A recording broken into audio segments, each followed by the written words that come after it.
LA의 봄, 새로운 홈페이지로 새 단장한 라디오 서울과 함께 느껴보세요. 강혜신의 오늘의 미국.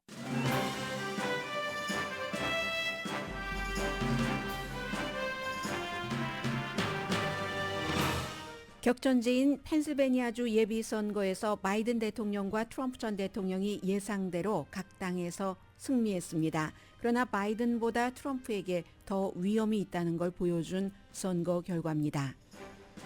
연방대법원은 지금 아이다호주의 강한 낙태금지법에 대해 심의합니다. 낙태금지 예외에 있어서 연방법이 주법을 우선하는지 여부를 결정하는 케이스입니다. 바이든 대통령은 좀 전에 우크라이나와 이스라엘, 대만을 지원하는 외국 원조 패키지 법안에 서명했습니다. 우크라이나에 빨리 무기를 보내야 한다고 연설하면서 바이든 대통령은 북한과 중국이 러시아에 무기 공급을 한다고 강조했습니다. 우크라이나에는 몇 시간 안에 군사 장비를 보낼 것이며 결과적으로 미국의 일자리를 만들어낼 것이라고 말했습니다. 대통령이 오늘 서명한 법안에는 틱톡 금지법도 포함됐습니다. 그러나 틱톡 금지법은 대통령이 서명을 했어도 시행하려면 갈 길이 멀어 보입니다. 대학에서의 친팔레스타인 시위는 학생을 넘어 교직원들까지 정직당하기 시작합니다. 경찰 진압이 강해지면서 반이스라엘 시위는 주요 캠퍼스로 번져가고 콜롬비아 대학 시위 학생들은 이스라엘과의 관계를 끊기 전에는 시위를 멈추지 않을 것이라고 밝혔습니다. 물론 학교의 이스라엘과의 관계입니다. 트럼프 전 대통령 허쉬머니 재판 이틀째 검찰 측 증인인 타블로이드 신문 전 발행인은 대선 당시 트럼프를 당선시키려는 목적으로 트럼프와 짜고 트럼프 추문들을 돈 주고 사서 알리지 않는 역할을 했다고 증언했습니다. 판사는 트럼프 전 대통령이 개그 오더를 어긴 것에 대한 판결은 보류했습니다. JP모건 체이스 CEO가 미국 경제가 호황이라고 말합니다. 의학적으로 기적이 일어났습니다. 덴버의 어린이가 심장이 멈춘 지 14시간 만에 다시 살아났습니다. 여러분 안녕하십니까? 오늘의 미국 강혜신입니다. 다 잊고 계셨죠? 어제 펜실베니아주에서 예비선거가 치러졌습니다. 그래서 기본적으로 바이든 대통령과 트럼프 전 대통령이 민주당과 공화당에서 당연히 이제 우승을 했는데요. 바이든 대통령 어제 이제 개표한 결과 거의 100% 가까이 갔을 때 95%, 그리고 또 한 사람 지금 바이든 대통령에 도전하는 댄 필립스라는 연방 하원 의원이 약 5% 지지를 받았습니다. 문제는 트럼프 전 대통령입니다. 90%를 넘지 못하고 있습니다. 아마 100% 개표 결과도 마찬가지이지 않을까 생각이 되는데, 트럼프 전 대통령은 펜실베니아주에서 84% 공화당 유권자의 표를 받았습니다. 그러면 펜실베니아주가 굉장한 격전지잖아요. 현재의 지지율은 트럼프가 바이든보다 1%포인트 앞서가는 47%대 46%입니다. 그런데 가만 보면 지난주에 바이든 대통령은 그런 격전지이기 때문에 이겨보려고 지난번 선거에서는 이겼습니다. 그래서 스크랜튼, 본인이 태어나고 자랐던, 또 피츠버그, 이건 철강 이런 제조업과 관련이 있는 곳이죠. 마지막으로 필라델피아 사흘 연속 방문을 했습니다. 트럼프 전 대통령 계속 이제 법원에 묶여 있죠. 물론 트럼프 전 대통령도 이 재판이 시작되기 전에 이번 달 초에 펜실베니아주를 미리 방문을 했습니다. 그만큼 중요한 곳에서 바이든 대통령은 민주당의 표를 95% 받아냈다. 물론 이 펜실베니아주에서도 이스라엘 하마스와의 관계에 대해서 아직 집계되지 않은 표가 남아있긴 합니다. 그러나 트럼프 전 대통령은 84%의 지지를 받았다는 것은 다른 주보다도 조금 덜 받았고요. 그럼 나머지 표가 어디로 갔을까? 니키 헤일리.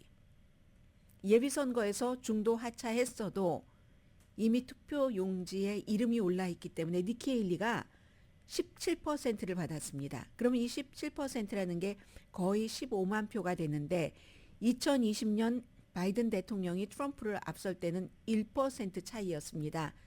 8만 500표 차이였는데 니키 헤일리가 가져간 표가 14만 7천 표면은 이거 공화당의 빨간불까지는 아니더라도 좀 레디쉬한 그런 불이 켜졌다고 보시면 됩니다.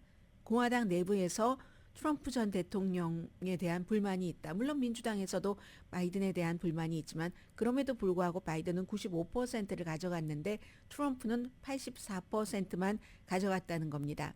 2016년도에는 여기서 힐러리 클린턴을 누르고 트럼프가 이겼습니다. 그 당시에 6만 8천 표 차이였는데 이걸 이제 4년 뒤에 바이든이 1%포인트 앞서서 8만 500표 차이로 가져간 이런 중요한 경합주의이기 때문에 트럼프 전 대통령이 공화당 사이에서의 지지율이 별로네 하는 것은 좀 레디쉬한 그런 불이 들어온 것이다라고 말씀을 드린 겁니다.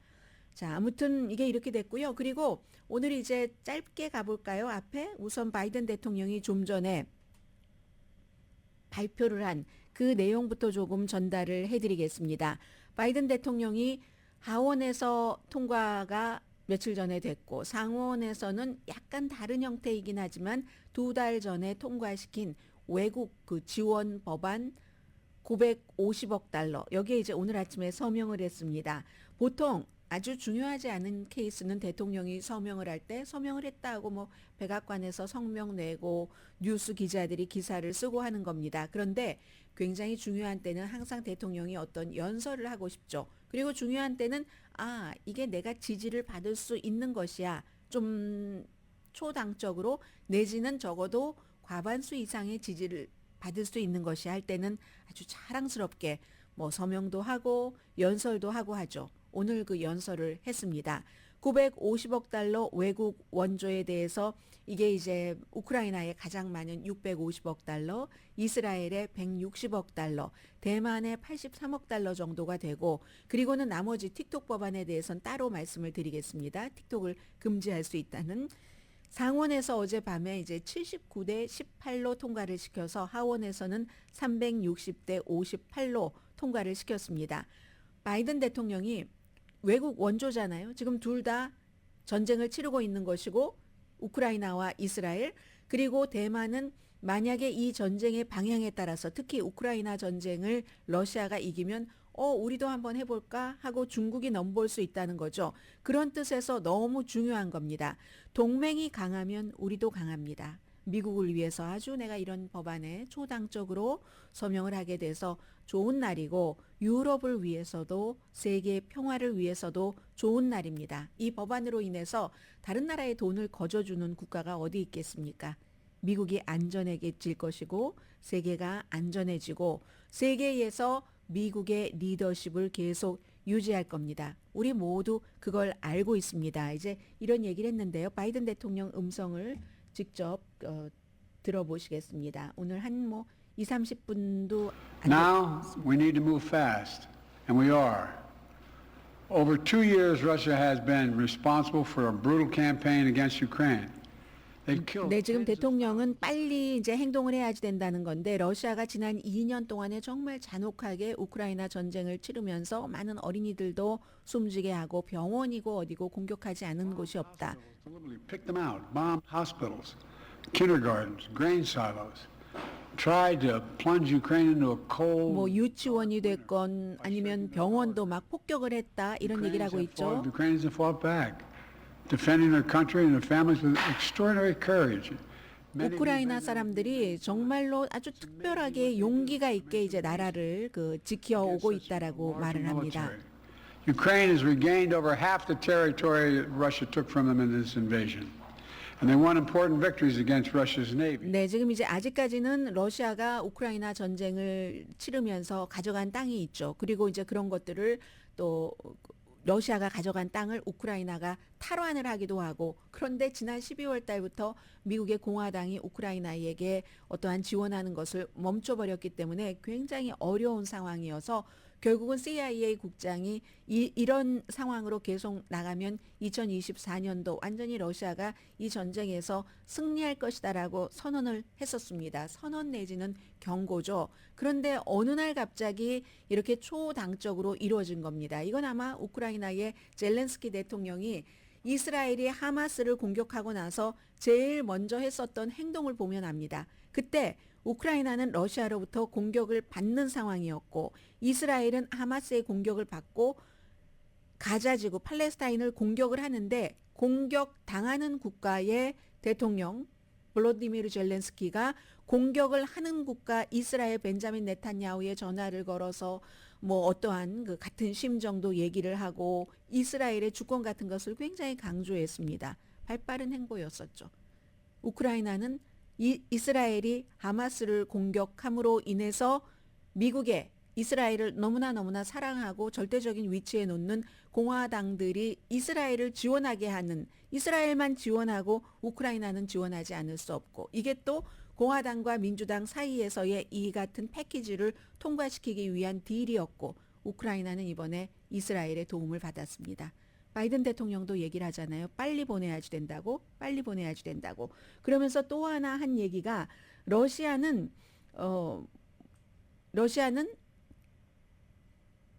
북한으로부터 또 중국으로부터도 무기 공급을 받고 있다는 것도 강조를 했습니다. Has sent a ballistic missiles and artillery shell. 네, 이제 처음 Has sent a ballistic. 북한 얘기를 해야지 되는데 북한 얘기가 지금부터 나오도록 제가 한번 맞춰보겠습니다. North Korea has sent a ballistic missiles and artillery shells. China is providing 뭐 components. 북한이 탄도 미사일 같은 것을 보낸다고 하고 중국도 많은 그런 그 무기를 보내서 러시아가 이렇게 기세등등한 이런 그 행위를 군사 행위를 해왔는데 우리도 빨리 해야지 된다. 사실은 이 법안도 더 빨리 나의 데스크에 도착을 했어야지 됐고 그럼에도 불구하고 이제 미국 대통령이 항상 강조하는 거죠. 우리는 그래도 여러 가지 의견 차이가 있지만 늘 해오던 일을 했다. 결정적인 순간에 민주당과 공화당이 힘을 합쳐서 우크라이나도 이스라엘도 대만도 돕는 법안을 순간적으로 일어나서 함께 일을 했다고 얘기를 했습니다. 그러면서도 지금 선거철이기 때문에 바이든 대통령으로서는 무조건 뭉치는 연설만 할 수는 없습니다. 마가 정치인들을 비난을 했죠. 마가 정치인이 오랜 동안 이 안이 통과되는 것을 막아왔고 그 사이에 포탄이 모자란 우크라이나가 땅을 야금야금 러시아에 내주고 있었고 따라서 이제는 저의 서명까지 끝났습니다. 몇 시간 안에 미국이 지금 갖고 있는 비축된 여러 가지 그 군사 장비를 우크라이나로 보내기 시작할 겁니다. 준비는 다 돼 있는 겁니다. 그렇게 되는 경우 미국도 이제 국가 그 법의 안보 법에 따라서 항상 비축해야지 되는 양이 있겠죠. 지금 이제 우크라이나에 포탄도 보내고 영공에 관한 어떠한 것도 보내고 무슨 뭐 패트리어트 미사일이라든가 등등 그렇기 때문에 그러면 보내고 나면 창고를 다시 채워놔야지만 됩니다. 결과적으로 그게 일자리를 만들어낼 것이라고 주장을 했습니다. 우크라이나에 대해서 굉장히 많은 시간을 할애를 했고요. 그리고 그 뒤에 이스라엘에 주는 이 같은 정말 중대한 지원이라고 얘기를 하고 이스라엘에 대한 그 본인의 헌신 같은 것을 말을 했습니다. 이스라엘이 주권 국가로서 그렇게 그 자리에 그대로 살아있는 것을 강력하게 지지한다고 테러리스트들로부터 이스라엘을 방어를 해야지 된다. 이런 그 얘기를 했고요. 그리고 이제 뭐 국경 안보안은 이번에 빠졌죠. 지난번에 상원이 통과시킬 때는 국경 안전을 지키는 그것까지 포함이 돼 있었는데 그것 빠져 있는 것을 지적을 했고 공화당은 해주기 원치 않습니다. 어떠한 돈이 있어야 국경도 안전하게 지키는데 선거가 끝나기 전까지는 민주당 대통령을 떨어뜨리기 위해서 절대로 공화당이 통과시켜 줄 리가 절대로라고 말씀드리는 건 절대로 부사는 빼겠습니다. 통과시킬 리가 거의 없어 보입니다. 그리고 이제 바이든 대통령 오랫동안 원했던 것을 받았고 이제 우크라이나에 여러 가지 지원을 하는데 이러한 패키지 안이 통과되는 데는 마이크 존슨이라는 공화당의 하원 의장의 힘도 컸습니다. 이 하원 의장은요. 원래는 우크라이나 지원하는 것을 원치 않았어요. 우크라이나 지원한 투표할 때마다 본인도 한 표가 있으니까 반대표를 던졌습니다. 이스라엘에 대해서는 전폭적인 지지를 했고 그러나 막상 하원 의장이 되고 보니까 갱 오브 에잇이라고 해서 미국에서 가장 중요한 정보에 관해서 8명의 정치인이 있습니다. 대통령, 부통령 빼고 하원의 민주당 공화당 대표, 상원의 민주당 공화당 대표 이렇게 되면 4명이죠.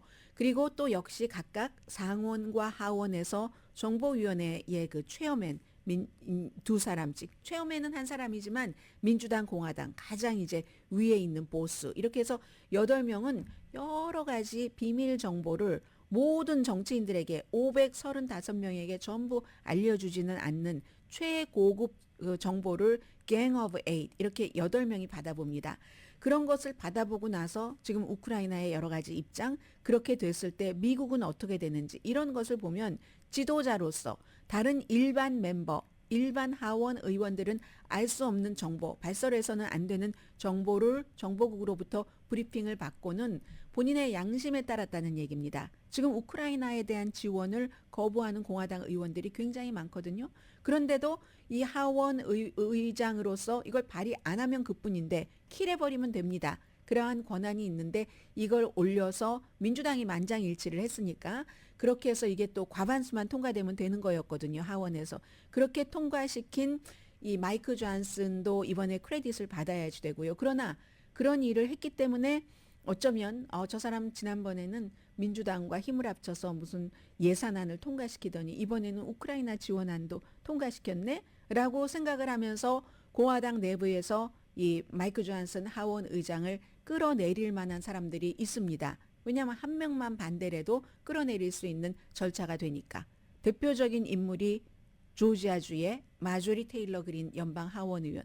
왜 많은 공화당 사람들이 우크라이나에 지원을 하지 않느냐. 이런 것은 두 가지입니다. 크게는. 하나는 미국 고립주의, 우리만 잘 먹고 잘 살면 되지. 자꾸 바이든 대통령은 세계와의 개론론과 세계에서의 미국의 위치, 리더십을 얘기를 하는데 공화당은 트럼프 전 대통령을 중심으로 우리만 잘 먹고 잘 살면 되지. 우리도 못 먹고 못 살 수 있는데 왜 남까지 도우냐? 이게 세계가 같이 간다는 것은 이제 빼놓고 그건 이제 서로 그 철학의 차이니까 그런 겁니다. 그게 하나가 있고 미국 고립주의. 두 번째는 뭐냐면 러시아도 기독교잖아. 러시아는 특별한 기독교 정교입니다. 굉장히 정치적이고 전쟁까지도 지지를 하는. 우크라이나를 침공할 때 이 러시아 정교회의 최고 수장이 아주 능글능글하게 블라디미르 푸틴 러시아 대통령과 웃으면서 그 전쟁의 정당성을 엄청 많이 설파를 했습니다. 사람들에게. 그래서 마조리 테일러 그린 같은 사람은 러시아가 기독교야. 이런 것 때문에도 또 러시아를 지원하고 여러 가지 뭐 성향 같은 것이 블라디미르 푸틴을 좋아할 수도 있고요. 그래서 이제 우크라이나 지원을 많이 멈춰왔는데 이 마이크 존슨이라는 사람의 그 용기에 따라서 이게 통과되기도 한 겁니다. 상원에서야 지난번에 미리 통과를 시켰으니까요. 그리고 마이크 존슨은 어차피 이 일이 아니더라도 나는 운명이 길어 보이지 않아. 하원 의장으로선 이렇게 생각했을지도 모르죠.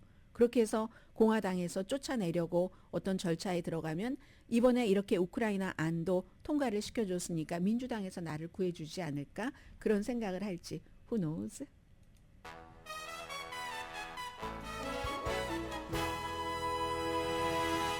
틱톡은 잠시 뒤에 말씀을 드리겠고요. 그리고 지금 어제보다는 오늘 조금 더 위험합니다. 대학 캠퍼스가.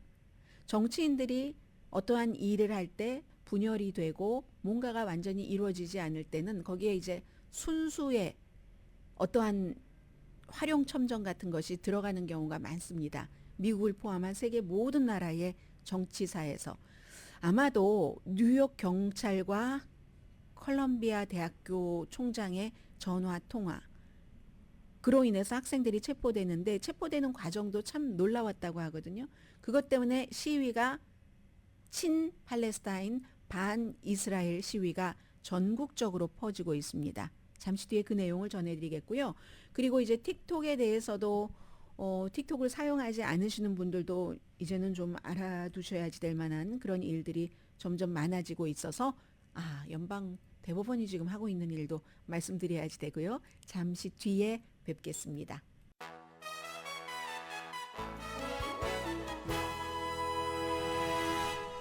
라디오 서울 방송 오늘의 미국 듣고 계십니다. 대학 캠퍼스부터 좀 말씀을 드리겠습니다.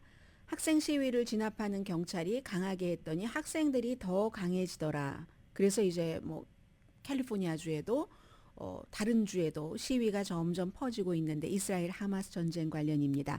오늘 이코노미스트 기사를 보니까요. 엘리샤 리시 베이커라는 학생이 컬럼비아 대학교가 아이빌리그잖아요. 아이빌리그 대학교에 본인이 이제 들어가서 주이시 학생으로서 굉장히 특히 이제 1년 동안 자랑스러웠고 그 학교에 들어간 이유 가운데 하나가 중동 그 히스토리 프로그램이 굉장히 그 좋았기 때문에 그래서 들어갔다는 겁니다. 그런데 10월 7일에 하마스가 이스라엘을 먼저 공격하고 이스라엘이 바로 다음 날부터 하마스를 공격하기 시작하면서 캠퍼스 분위기가 달라졌답니다. 처음에 학생들이 시위를 하면서는 이스라엘이 좀 너무한다 하면서 시위를 하면서는 뭐 예를 들어 팔레스타인 친팔레스타인계 시위대의 구호 같은 것도 그냥 받아들일만 했는데 점점 이게 강해지면서 실제로 이 학생이 인터뷰하기는 그리고 또 랍비도 그런 지적을 하니까 그런 분위기가 맞을 겁니다. 유대계 학생들이 위험을 느낀다는 거예요. 지금 더군다나 이제 6월절 패스오버 기간인데 그리고 콜롬비아 대학교 같은 데도 유대계 학생들을 위해서 음식을 특별하게 먹잖아요. 뭐 코셔로 먹고 하니까 그런 뭐 시설이 따로 있고 하는데 거기서 뭔가를 패스오버 같은 것도 지내지도 못하고 집으로 가고 하는 그런 위험한 상황이 실제로 이제 와서 보니까 느껴지더라. 반유대주의 감정이 있다는 게 이 학생의 지적입니다. 그래서 이제 몇 개월 전에 하버드와 그 펜실베니아 다 뭐 아이빌리그 대학교 총장들이 대학교가 그 대학교야말로 어떠한 그 순수의 시대에 이성의 시대에 거기에 이제 감성이 들어가고 학생들의 그리하여 표현의 자유라든가 이런 모든 다양한 의견들이 보장이 돼야지 되는데 그래서 과연 친팔레스타인 시위대를 표현의 자유 쪽에 무게를 두느냐 아니면 유대계 학생들의 안전 같은 것 그리고 그들의 어떤 생각을 보호하는 것에 중점을 두느냐에 대해서 하버드 대학교와 유펜 그 총장은 표현의 자유 쪽에 약간 무게를 두는 식으로 얘기를 해서 공화당 정치인들에게 몰매를 맞고 그리고는 결국은 뭐 학교에 돈으로 후원하는 사람 여러 가지 등등 때문에 두 사람 다 물러나고 말았습니다. 그러니까 콜롬비아 대학교 총장은 조금 입장을 바꿨어요. 강경하게 나갔고 학생들이 시위를 하는 도중에 학교의 뭐 시위에 관한 규칙 같은 것이 안 맞은 부분이 있으니까 경찰에 전화를 했겠죠. 경찰에 전화를 했는데 대학교에 무장한 경찰들이 들어간다고 하는 것은 이거는 지금 2024년도잖아요. 대단한 심각한 일입니다. 예일대학교도 완전히 무슨 라이엇 폭동을 진압하는 경관들이 들어갔다고 하잖아요. 컬럼비아 대학교에서도 며칠 전에 총장이 전화를 걸어서 학생들이 뭐 잔디밭에서 텐트도 철거하지 않고 구호는 점점 거칠어지고 하니까 경찰이 들어와서 진압을 해달라 해서 뉴욕 경찰이 들어와서 학교 경찰과 같이 학생들을 체포하는데 어떤 목격자가 BBC 방송과 인터뷰하는 거 들어보니까 너무 놀랐답니다. 사방팔방에서 경찰들이 완전히 그 라이엇 그 폭동 진압 그 차림으로 와서 뉴욕 경찰국에 이건 보고서입니다. 학생들을 체포해 간 뉴욕 경찰들의 보고서에 따르면 학생들은 평화롭게 시위하고 있었고 체포되는데 거부하지도 않았다. 저항하지도 않았다. 그러니까 평화적인 시위를 하고 물론 피켓 카드 같은 것에 말은 조금 거칠었을지 모르지만 너네 나라로 가라 이런 것도 있었잖아요. 뭐 유대인들은 유럽으로 가라 뭐 이런 얘기도 여러 가지 중복적인 의미겠죠. 그쪽으로 그 이스라엘과 가까운 쪽으로 가라 하는 것도 있겠지만 니네들이 그쪽 그렇게 오랜 동안 헤매고 또 핍박을 받고 했었던 그러면서 어떻게 남의 나라 땅에 와서 나라를 세우고 그 나라 사람들을 그 나라는 나라는 아니었지만 팔레스타인 다 내쫓고 이제는 어린이들까지 이번 전쟁에서도 3만 5천 명 이상이 숨졌는데 반 이상은 여성과 어린이인데 그런 일을 할 수가 있는가 과거로 돌아가 봐라 이런 뜻 아니겠어요? 그걸 또 유대계 학생들이 받아들일 때 나는 아무런 죄가 없는데 내가 왜 이렇게 위협적인 상황에 처해야지 되지? 이 형태에서 그냥 전투 경찰들이 와서 완전히 학생들을 또 와서 몰려가고 또 그걸 지켜보는 학생들이 있고 하니까 야 이건 너무한다 해서 그 당시에는 경찰 무력으로 진압이 됐었죠. 다음날 다시 모입니다. 예일대학교에서도 마찬가지고요. 강하게 누르면 신념이 있어서 행동을 하는 사람들은 그 강함이 두렵지 않습니다. 이게 지금 굉장히 위험하다는 얘기입니다. 지금은 동부에서 뭐 예일, 무슨 뭐 하버드, 또 MIT, 터프트, 에머슨 이런 데서 하다가 다시 또 스탠포드와 버클리로 오거든요. 스탠포드와 버클리에서는 어떻게 진압을 했냐면은 10월 7일 이후에 당연히 버클리 같은 데도 얼마나 셉니까? 스탠포드도 학생들이 시위를 하다가 스탠포드였었죠. 스탠포드는 이번에 학생들이 시위하면서 얘기하는 몇 가지가 있는데 그 몇 가지 그 학교가 들어주기로 하고 학생들이 시위를 풀었습니다. 그런데 지금 다시 시위를 시작을 합니다. 어떤 거였냐면 이스라엘 기업으로부터 돈 받지 말아라. 이스라엘 기업으로부터 기부금 같은 것을 많이 받으니까 질질 끌려다니는 거잖아. 그래서 투자하는 것도 마찬가지야. 그 관련된 거 투자하지 마라. 그래서 학교에서는 그렇게 투명성을 하기로 하고 학생들이 시위를 풀었었는데 지금 버클리, 스탠포드 다시 이제 시위를 시작을 하고 있습니다. 그래서 뭐 다른 학생들의 안전 때문에 경찰을 불렀다. 유대계 학생들의 안전 때문에 경찰을 불렀다는 얘기예요. 그런데 더 많은 완전히 지금은 무슨 폭풍처럼 돼버렸거든요. 그래서 모든 학생들의 요구는 거의 이제 4가지입니다.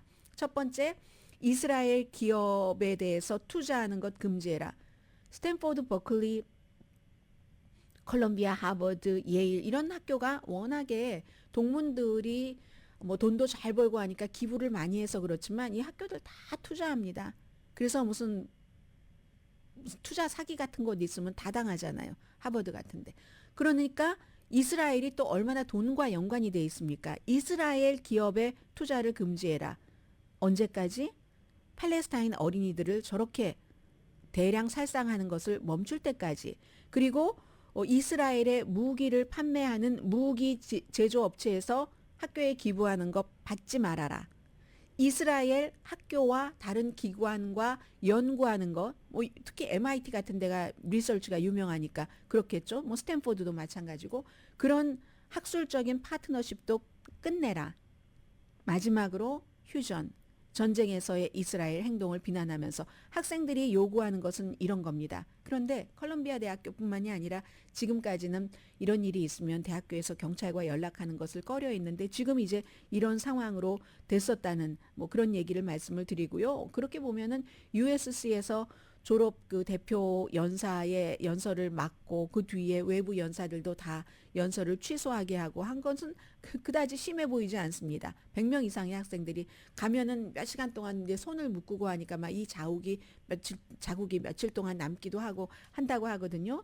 아무튼 이제 그런 일들 물론 특정하게 말씀드린 것처럼 그 구호 같은 것이 거칠어지는 것에는 공감을 하지만 그렇다 할지라도 대학이라는 것이 굉장히 열린 사회로서 있어야지 되는데 전투경찰이 들어갈 만한 때가 아닌데 들어간다 하는 이런 것들이 굉장히 중요하다는 것. 그리고 이제 그로 인해서 콜롬비아 대학교에서도 그렇고 다른 대학교도 그렇고 아예 강의가 없거나 휴강을 하거나 뭐 줌으로 강의를 하거나 학생들의 활동이 중단됐잖아요. 그렇게 되는 경우는 의과대학 시험, 그 MCAT 공부하는 학생들은 그 공부를 할 수가 없을 정도랍니다. 하도 시위대의 소리가 커서 학교 안에서도 그렇지만 학교 밖에서도 마찬가지고. 그런데 또 어떤 사람들은 학생들이 이건 자신들의 어떤 그 학교에서의 위치도 내놓고 왜냐하면 정학당하고 퇴학을 협박당하고 이런 때는 그 당하는 입장에선 협박이겠죠. 더하면 퇴학이야? 하는 협박당하고 심지어는 이스라엘계 기업에서는 너 그렇게 그때 시위했어? 우리 고용하지 않겠어. 고용하겠다고 약속하고도 취소하잖아요.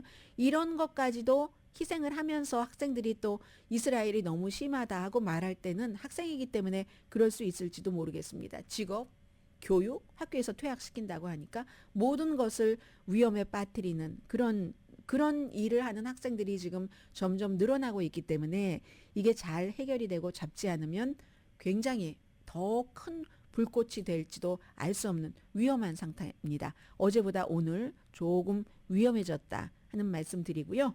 그리고 너무 헤비한 것 2개가 하면 그러니까 조금 가벼운 것. 트럼프 전 대통령 어제 이틀째 허쉬머니 재판이 있었고 수요일이기 때문에 오늘은 쉽니다. 일주일에 4번 해요. 그런데 어제는 내셔널 인콰이어러라는 믿거나 말거나 하는 대명사인 타블로이드 옐로우 페이퍼 마켓에 가면 있는 이 신문의 전 발행인이었던 데이비드 패커. 데이비드 패커와 트럼프 전 대통령은 뭐 80년대부터 친구였다고 하죠. 이런 때는 이제 서로 beneficial 그 friends or beneficial relationship이라고 할까요? 서로 필요해서. 왜냐하면 그 당시부터 트럼프 전 대통령은 이 믿거나 말거나 하는 옐로우 페이퍼에 어프렌티스 하고 나서는 어프렌티스 뭐 출연자라든가 여러 가지 정보를 여기만 줘요. 그러면 또 그걸 믿거나 말거나 하는 걸 너무 좋아하면서 어떤 땐 또 재밌기도 하고요. 보시는 분들이 많잖아요. 내셔널 인콰이어러 부수 발행 부수 확 늘어나고 이렇게 하다가 트럼프 전 대통령이 어제 이 사람이 첫 번째 증인이었거든요. 검사 측에. 데이비드 패커가 2016년도 트럼프 전 대통령이 대선 캠페인을 할 때 여러 가지 예를 들었습니다. 꼭 이번에 스토미 데니엘스뿐만이 아니라 이번에 기소되지 않은 트럼프 전 대통령 뭐 그 타워의 도어맨이 저 사람이 혼외 자식을 낳았어 뭐 이런 스토리를 갖고 있어서 3만 달러를 주고 사고 캐치 앤 킬이라고 하죠. 사고 넌 아무데도 그 3만 달러를 받은 대신에 말할 수 없는 거야 하고는 이제 죽여버리고 하는 거. 이 사람은 그게 나중에 사실이 아니다라고 하지만 어쨌든 돈은 줬습니다. 그리고 또 플레이보이 잡지 모델이었던 무슨 맥두걸이죠. 무슨 맥두걸, 캐런 맥두걸이죠. 15만 달러를 이번에 스토미 데니엘스와 비슷한 케이스로 주고 이런 것들. 이 사람이 트럼프 전 대통령과 오래전부터 관계를 맺었었고 이 그 패커라는 사람이요. 그리고 나서 선거 캠페인 당시에 마이크 코엔이라는 변호사, 지금 이 케이스의 한가운데 있는 사람이죠. 감옥까지 갔다 온 트럼프의 전 픽서, 지금은 서로 원수. 이 데이비 코엔과 코엔과 마이클 코엔과 데이비드 패커와 트럼프가 만나서 딱 구상을 한 것은 서로 짠 거예요. 말하자면 세 가지입니다. 첫 번째, 트럼프에 대한 긍정적인 스토리를 내셔널 인콰이어러가 많이 찍어낸다. 두 번째, 트럼프의 경쟁자에 대한 부정적인 스토리를 막 얼굴도 악마처럼 하게 해서 뿌린다. 그게 누구겠어요? 힐러리 클린턴이죠. 세 번째, 만약에 트럼프 전 대통령에 대한 좀 부정적인 스토리가 나온다면 특히 여자 문제 그런 것들이 나온다면은 잡아서 죽여버린다. 캐치 앤 킬, 돈을 주고라서. 이렇게 얘기를 하는 거죠. 하면서 그 당시에 서로 했었던 말이 당신처럼 매력적이고 이런 남자는 뭐 여자들이 좋아할 수도 있으니까 오고 갔던 말들이 아무튼 많이 있습니다. 어제 그런 세 가지를 했다고. 이건 증인 선서하고 나서 한 얘기니까 그렇게 이제 본인은 어쨌든 그렇게 증언을 했습니다. 트럼프의 눈과 귀가 돼서 이로운 얘기는 마구 이렇게 발산을 해주고 이 내셔널 인콰이어러의 발행인으로서 해로운 얘기는 다 킬해버리겠다. 이제 이런 얘기를 한 겁니다. 그리고 이제 오늘은 없고요. 내일 다시 열리는데 내일도 이 데이비 패커 씨의 증언이 이어진답니다. 개그 오더에 대해서는 트럼프 전 대통령이 개그 오더 이 재판과 관련된 사람들에 대해서 말하지 말아라 하는 오더를 검사가 10가지나 어겼다 하고 했는데 판사는 아직 그 문제에 대해서는 지금 판결하지 않겠다. 판결 유보입니다. 판결 유보를 했다는 건 말씀드리고요. 잠시 뒤에 돈과 또 틱톡 말씀 조금 드려야 되겠는데요. 이러다간 틱톡 안 하시던 분들도 전부 하실 것 같아요. 전부는 아니지만 많이 하실 것 같아요.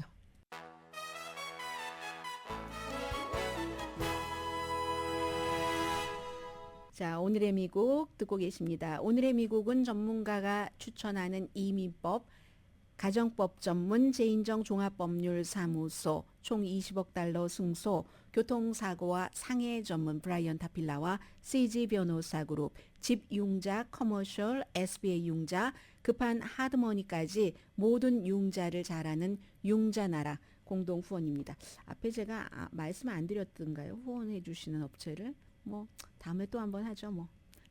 우선 JP 몰건 체이스의 CEO가 미국 경제가 지금 호황이다, 부밍이다 이렇게 표현한 것부터 조금 전해드리고요. 어제 아마 뉴욕의 그 뭐 경제 클럽, 이코노미 클럽이라는 곳에서 뭐 여러 사람들과 여러 가지 얘기를 나눈 것 같은데 고용도 지금도 여전히 강하고 또 소비자들이 소비를 제대로 하고 있잖아요. 그런 것 때문에 미국 경제에 대한 자신감을 얘기를 했습니다. 믿을 수 없는 정도로 그렇게 미국이 호황이다 이렇게 말했고요.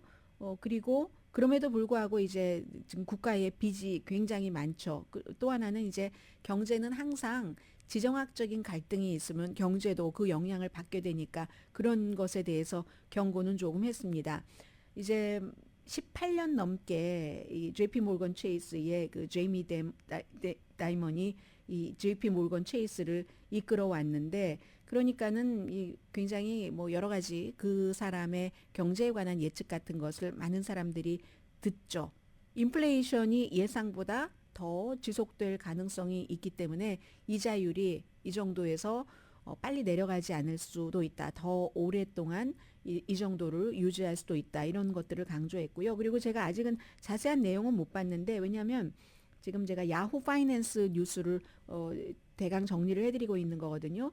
어제의 미국의 뭐 군사력이라든가 정치적인 양극화 또 이제 경제 성장 또 어떤 분야에 필요한가 이런 것들을 막 얘기를 하면서 한국의 경제 성과, 한국의 경제 정책 이런 것들을 또 뭐 다른 나라와 비교를 했다 하는데 왜 여기서 그 한국이 나오는지 잘 모르겠거든요. 이거 좀 잘못된 것 같기도 하고 제가 한번 그것은 비교를 해보겠습니다. 한국 아닌 것 같아요. 네, 아무튼 그런 정도의 얘기가 있다는 거 전해드리고요. 그리고 틱톡을 조금 말씀을 드리겠습니다. 어제 지금 바이든 대통령이 오늘 아침에 이제 그 서명한 그런 것이 틱톡 금지안까지 포함이 돼 있는데 이것은 한마디로 틱톡이 미국에서 많이 사용을 하고 있고 특히 젊은이들이 틱톡을 통해서 뉴스를 많이 접하는데 그 뉴스는 굉장히 그 중국 쪽에 편향돼 있고 미국을 나쁘게 그리는 것도 많다는 것이 어느 정도는 또 증명이 되기도 했고요. 모 회사가 바이트댄스라는 베이징에 본사가 있는 회사이기 때문에 중국 정부가 공산당이니까 미국의 체제와는 달라서 여러 가지 정보도 수집하고 또 중국 정부가 원하는 쪽으로 젊은이들이 뉴스를 접하는 이것을 컨트롤할 수 있다 해서 이제 국가 안보 뭐 이스라엘, 우크라이나 또 대만 지원하는 것도 국가 안보잖아요. 그렇게 해서 이것을 앞으로 270일 안, 9개월 안에 안 팔면은 미국에서 전국적으로 금지하겠다는 안까지 바이든 대통령이 오늘 아침에 이제 패키지로 서명을 했습니다.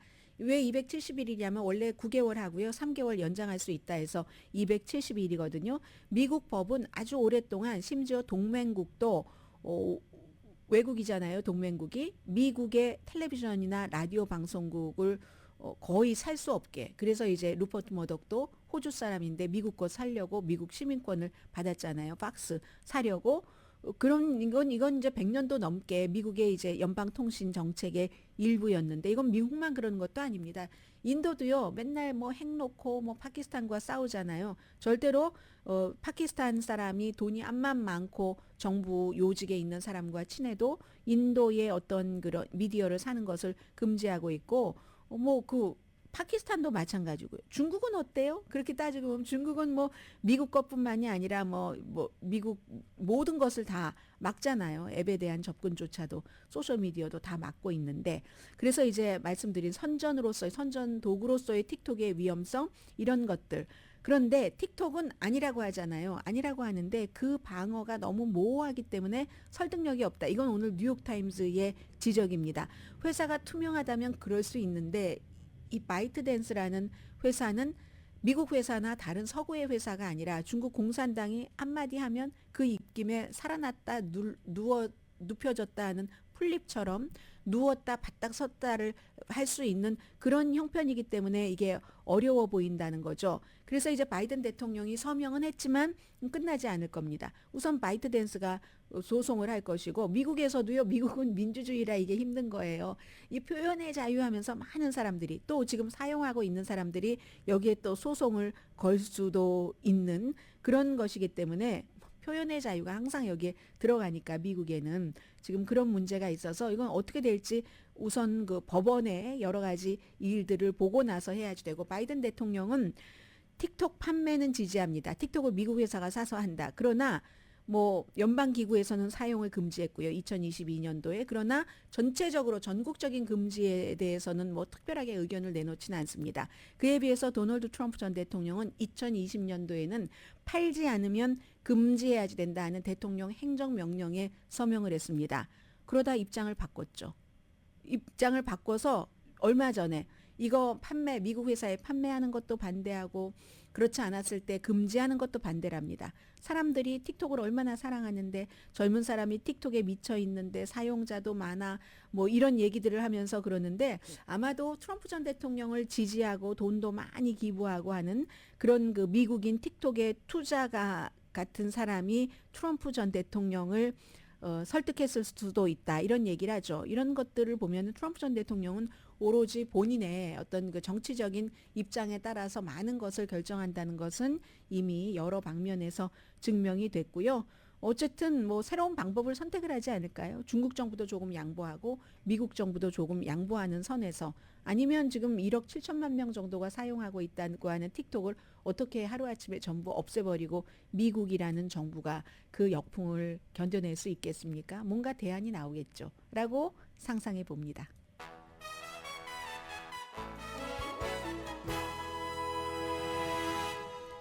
라디오 서울 방송 오늘의 미국 듣고 계십니다. 네, 학생들 클래스에 갈 수 있다고 하네요. 콜롬비아 유니버시티에서. 그리고 마지막 그 시험은 또 치를 수 있도록 하고 아무튼 한다는 뭔가가 이제 점점 이렇게 치닫는 것을 막아보려는 노력들이 진행되고 있는 것 같습니다.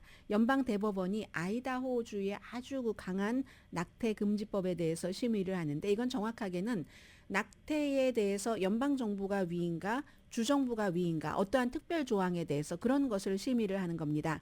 아이다호 케이스는 1986년도에 응급의료치료와 노동법 이런 뭐 엠탈라라는 약자로 그런 법이 있는데 이건요. 돈을 못 내면 응급치료를 거부하는 것을 이제 막기 위해서 만들어지는 법이랍니다. 그리고 이것에 따르면은 산모가 지금 생명이 위독하다 할 때를 빼고는 또 낙태를 할 수가 없대요. 그런데 연방 대법원에서 낙태 금지에 관한 판결이 나온 뒤에 연방 보건국이 가이드라인을 냈는데 어떤 가이드라인이냐면 예를 들어서 지금 아이다호의 그 법은 산모의 생명이 위험할 때 이것만인데 연방 정부 가이드라인은 긴급한 상황, 이 긴급한 상황이 모호하긴 하지만 생명 위독은 아니잖아요. 그러니까 건강에 있어서 긴급한 상황이 되면은 낙태를 하도록 해라. 유일한 치료가 낙태일 경우는 낙태를 해야지 된다. 뭐 여러 가지 경우가 있겠죠. 그게 이제 1986년 이후에 아무튼 아이다호주에서 이 법이 40년 동안 집행이 돼 왔는데 지금까지 한 번도 연방 정부가 특정한 이런 산모가 조금 그 건강에 해가 되면은 낙태를 해줘라 하는 이런 명시 조항이 없었다는 겁니다. 그러니까 연방 대법원에서 이 명시 조항이 있을 수가 있어? 없어? 하는 것을 판결을 한다는 거거든요. 아이다호 주 자체는 아주 이 사람이 생명이 위독할 때만 연방 정부에서는 건강이 위험할 때 조금 더 이제 낮춘 거잖아요. 기준을. 그래서 이제 이런 것들은 의사가도 애매모호하답니다. 예를 들어서 이게 내가 이걸 낙태를 해서 감옥에 갈 수 있는 거야? 없는 거야? 하니까 이제 연방 대법원에서 가이드라인을 주면은 연방 대법원의 판결이니까 그 다음에 이제 많은 사람들이 어떻게 할 수 있게 되겠죠. 이게 판결이 6월경에 나오는데 정치계에서 워낙에 탑 이슈이기 때문에 이렇게 보도가 자세히 되고 있습니다. 오늘의 미국은 전문가가 추천하는 이민법, 가정법 전문 재인정 종합법률사무소, 총 20억 달러 승소, 교통사고와 상해 전문 브라이언 타필라와 CG 변호사 그룹, 집융자, 커머셜, SBA 융자, 급한 하드머니까지 모든 융자를 잘하는 융자나라 공동폰이었습니다. 10시에 브라보 마이 라이프 방송됩니다. 1분도 더 남았어요. 다행이네요. 두 가지가 있는데 하나만 하죠. 의학적으로 기적이 일어났는데 아니 누가 기사를 이렇게 쓰죠? 언제라는 게 없었습니다. 아무리 찾아봐도 더 힐에 오늘 실린 기사인데 아들이 덴버에 4살짜리 아들이 거의 이제 숨져가는 그런 상황에 보통 아이처럼 에너지가 많고 그런 아이였는데 어느 날 갑자기 열나고 오한이 나고 화장실 자주 가고 목마르고 무기력하고 숨쉬기가 힘들어서 응급실에 갔습니다. 이게 심폐 시술 가지고 되지 않고 해서 결국은 인공호흡기를 꼈는데 계속 아이가 스스로는 호흡을 하지 못하는 게 13시간도 되고 시간이 길어지면 길어질수록 불가능한 거잖아요. 14시간째 아이가 갑자기 이렇게 소생을 했답니다. 그러니까 많은 사람들이 아니 이게 현대 의학의 기적이야? 아니면 높은 곳에 있는 힘의 기적이야? 가족들은 높은 곳에 있는 힘의 그 기적을 믿는다고 하고요. 지금도 기도한답니다. 몇 주일은 더 병원에서 지켜봐야지 되기 때문에요. 자, 이런 기적적인 얘기가 있고, 저는 계속 방송하면서 하도 오래 입었더니 블라우스 끝이 이렇게 완전히 갈라져 버렸어요. 이게 굉장히 신경 써였지만 사랑스러웠습니다. 강혜신이었습니다.